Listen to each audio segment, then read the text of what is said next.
ইল্লাল্লাহু মুহাম্মাদুর রাসূলুল্লাহ। একটা জবানও বন্ধ রাখেন না, জোরে বলেন সাল্লাল্লাহু আলাইহি ওয়াসাল্লাম।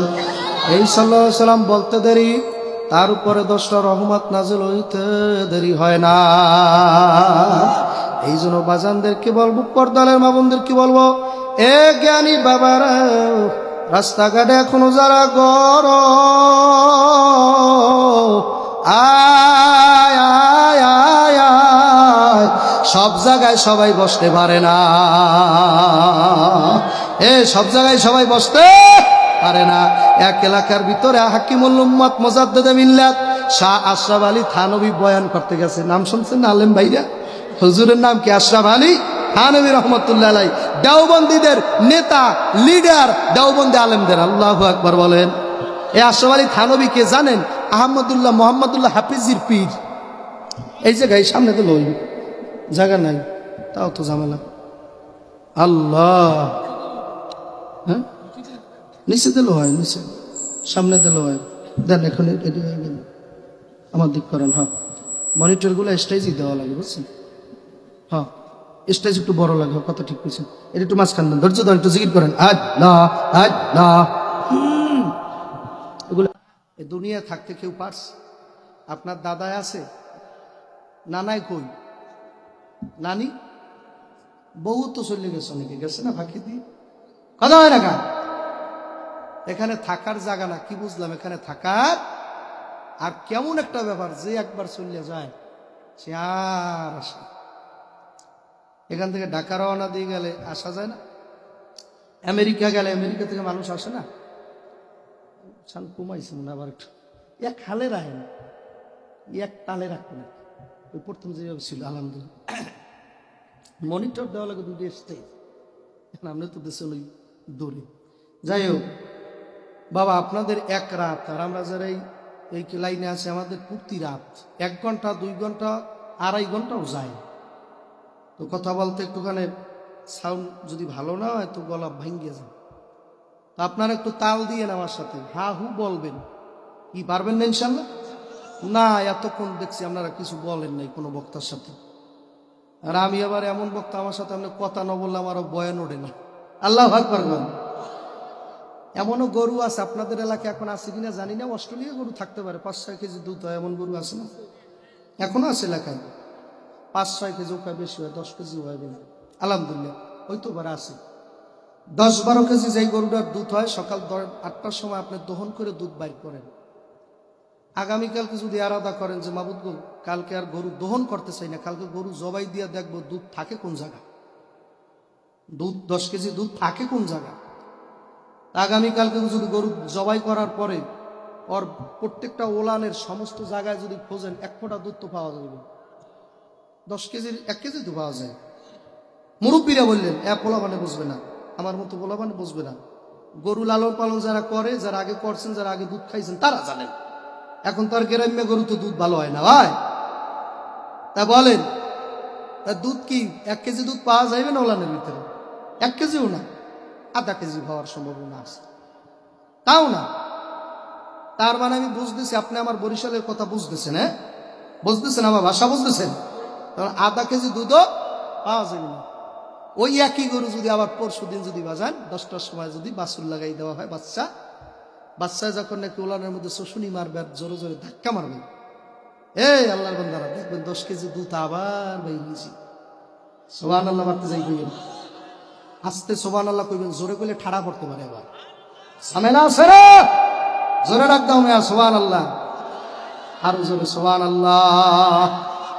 আর মেয়া আল্লাহ নিজে বলছে সুবহানাল্লাহ, আল্লাহ নিজে বলছে সুবহানাল্লাযী আসরা বিআবদিহি লাইলাম মিনাল মাসজিদিল হারামি ইলাল মাসজিদিল আকসা।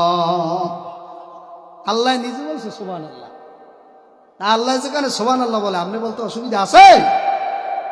আরো বিভিন্ন জায়গায় নিজে আল্লাহ নিজের তা নিজে কইছে সুবহানাল্লাহ, মানে নিজের কাজ দেখে নিজে আশ্চর্য। নিজে আল্লাহ কয় সুবহানাল্লাহ। আর এই এলাকার নাম কি? কান্দুনিয়া এলাকা। কান্দুনিয়া সবাই দিয়ে হাসেন, কান্দানিয়া এলাকা। কান্দা লাগবে বেশি বেশি। ফালিয়াদহাকু কালিলাও ওয়ালিয়াবকু কাসীরা। ঘোষণা কার? এ কান্দেনিয়ার এলাকার মানুষেরা, তোমরা বেশি বেশি কান্দো, কম কম হাসো। এই কথাটা কার? তাহলে এলাকার নাম তাহলে ঠিক আছে, একটা লাইন মতো পড়ছে, এমন লাইন মতো পড়ছে, মারাত্মক লাইন। একটু আল্লাহু আকবার জোরে কইবেন না? নারায়ে তাকবীর, নারায়ে তাকবীর। ভয়ও আছে অনেকের যে তাকবীর দিলে আবার পুলিশ যদি ধারে কাছে থাকে তো আসবে, ভয় আছে নাকি? আমরা মায়ের কোলে আছি, বলেন আলহামদুলিল্লাহ। ফিলিস্তিনের মুসলমানদের অবস্থা হইল এই, মা তার বাচ্চাকে পেটের ক্ষুধার যন্ত্রণায় ঘাস খাওয়ায়, বাবা ঘাস খা।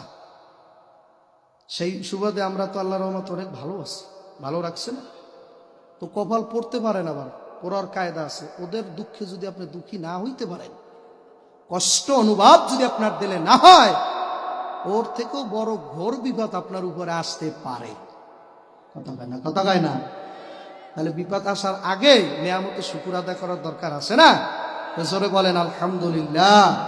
এই যে অনেক যুবক ভুগতেছে, যারা জান্নাতের মাটি যার গায়ে আছে, এক কথায় যার গায়ে ছিটা ফোটা জান্নাতের মাটি কাদা আছে, চ্যালেঞ্জ খোদার, ও প্যান্ডেলে নাড়ুইতে পারবে না ইনশাআল্লাহ। আল্লাহু আকবার। কারণ আমার নবী নিজে বলছে, হালাকু যিকরে রিয়াজুল জান্নাহ, যেই জায়গায় জিকির হয় ওটা জান্নাতের বাগান হয়ে যায়। সুবহানাল্লাহ। আরো জোরে কন। রাস্তাঘাটে দোকানপাটে লোকজন আসেনি, যুবকেরা আসেনি, যারা আছে তারা মনে হয় ভালো আছে নাকি? আপনারা ভালো আছেন? এ জান্নাতের বাগান ভালো না দুনিয়ার বাজার ভালো? আল্লাহ হাবিব জনাবে মুহাম্মদ রাসূলুল্লাহ সাল্লাল্লাহু আলাইহি ওয়াসাল্লাম বলছে, আব্দুল্লাহ সাবিরি, তুমি কান্দানি এলাকার মানুষদেরকে বলিয়ে দাও, দুনিয়ার মধ্যে সর্বচাইয়া নিকৃষ্ট জায়গাই হইল ওই বাজার, আর সর্বোত্তম উৎকৃষ্ট জায়গা হইল মসজিদ।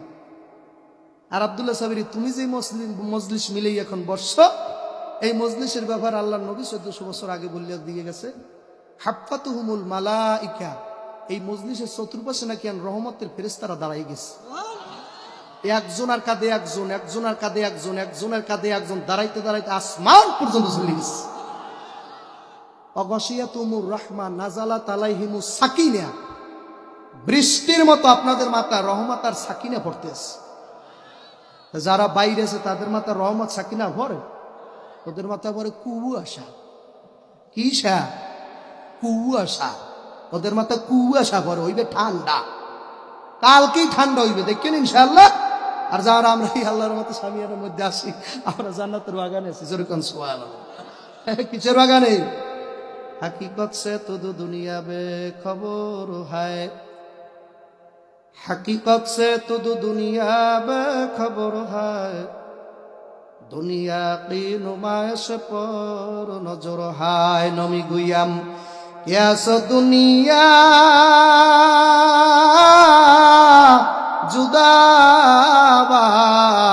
जुदाबाश बहरहाल के बाशिबा खुदाबाश। दुनियार आगे से नो, তারপর হয় দুনিয়ার পাগল হও, না সে 3টা তালাক দিয়ে দুনিয়ারে লাথি মেরে ফেলাই দাও। কথা কি বলেছে?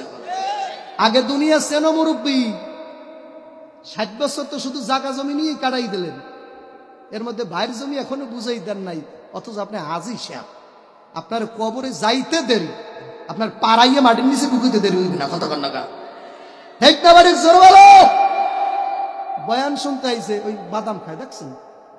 মনে করছে আমি দেখিনি, কি তামসা, এই আমার পাগল হয়েছে। তাহলে হুজুর আপনার কাছে আপনি চালান, আমিও চালাইতেছি না, হুজুবিল্লা কর না। তুই বাদাম খাইতে খেতে বাড়তে যাওয়ার সময় একটা মাসালাও তোর মনে থাকবে না। পড়ালেখা করার সময় উস্তাদ যখন পড়ায়, ওই সময় যদি ছাত্রে খায়, পড়ালেখা মাথায় ঢোকে, ও শেষকালে যাইবে আটবে আর চাটবে, বাড়তে যাইবে, কিছু মনে থাকবে না। এখানে আলেম ওলামারা বসছে, মাসালা যা বলে আপনার মুখস্থ করা লাগবে, ওই অনুযায়ী বাড়িতে যে আমল করা লাগবে। যদি করতে পারেন তাহলে বয়ান করা আর বয়ান শোনা সাকসেসফুল। সেই ক্ষেত্রে আমার প্রিয় মুর্শিদ, জমানার মুজাদ্দিদ কুতুবুল আলম, কুতুবে আকতাব, ওলিকুল শিরোমণি